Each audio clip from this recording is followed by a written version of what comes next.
தென்காசி மாவட்டம் சங்கரன் கோவிலில் உள்ள அருள்மிகு சங்கரநாராயண சுவாமி கோமதி அம்பாள் திருக்கோவிலில் திருத்தேரோட்டம் வெகு விமர்சையாக நடைபெற்றது.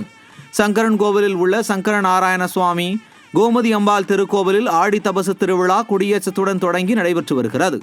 இந்த திருவிழாவின் 9ஆம் நாளில் கோமதி அம்மன் திருத்தேரில் எழுந்தருளி கோவிலை சுற்றி பவனி வந்து பக்தர்களுக்கு காட்சி அளித்தார். இந்த தேரோட்ட நிகழ்வில் அதிமுக முன்னாள் அமைச்சரும் கழக மகளிர் அணி துணைச் செயலாளருமான VM ராஜலட்சுமி கலந்து கொண்டு பக்தர்களுடன் இணைந்து தேரை வடம் பிடித்து இழுத்தார். இந்த நிகழ்வில் ஏராளமான பக்தர்கள் கலந்து கொண்டு சுவாமி தரிசனம் செய்தனர். திருவள்ளூர் மாவட்டம் பெரியபாளையத்தில் உள்ள பவானியம்மன் கோவிலில் ஆடி வெள்ளிக்கிழமையை ஒட்டி திரளான பக்தர்கள் தரிசனம் செய்தனர். அம்மன் சந்நிதியில் பக்தர்கள் பொங்கலிட்டு தீபமேற்றி தங்களது நேர்த்திக்கடனை செலுத்தினர். பக்தர்கள் முடிக்காணிக்கை செலுத்தியும் அம்மனுக்கு கூழ் வார்த்தும் கரகம் ஏந்தி வந்தும் தங்களது வேண்டுதலை நிறைவேற்றி சென்றனர். புதுக்கோட்டை மாவட்டம் வடவாளம் கிராமத்தில் அமைந்துள்ள கலியுக மெய்ய ஐயனார் கோவில் ஆணி பூர தேரோட்டம் வெகு விமர்சையாக நடைபெற்றது. முக்கணிகளாலும் மலர்களாலும் அலங்கரிக்கப்பட்ட தேரில் விநாயகரும் மற்றொரு தேரில் கலியுக மெய்ய ஐயனாரும் பக்தர்களுக்கு தரிசனம் தந்தனர்.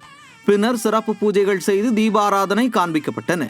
இதில் ஏராளமான பக்தர்கள் கலந்து கொண்டு தேரை வடம் பிடித்து இழுத்து சென்றனர்.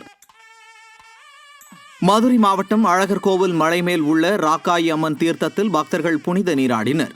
கள்ளழகர் கோவிலில் ஆடி பெருந்திருவிழா கடந்த ஜூலை 13ஆம் தேதி கொடியேற்றத்துடன் தொடங்கிய நிலையில் தினமும் பல்வேறு வாகனங்களில் பக்தர்களுக்கு சாமி காட்சியளித்தார்.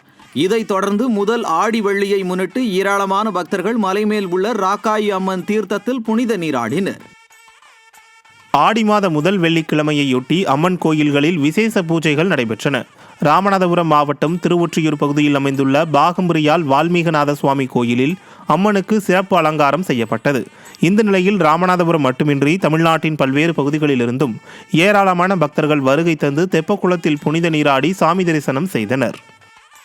சிவகங்கை மாவட்டம் தேவக்கோட்டை அருகே கொத்தங்குடி கிராமத்தில் உள்ள இடையன் காளியம்மன் கோயிலில் ஆடி முதல் வெள்ளிக்கிழமையொட்டி திருவிளக்கு பூஜை நடைபெற்றது. இதில் ஏராளமான பெண்கள் கலந்து கொண்டனர்.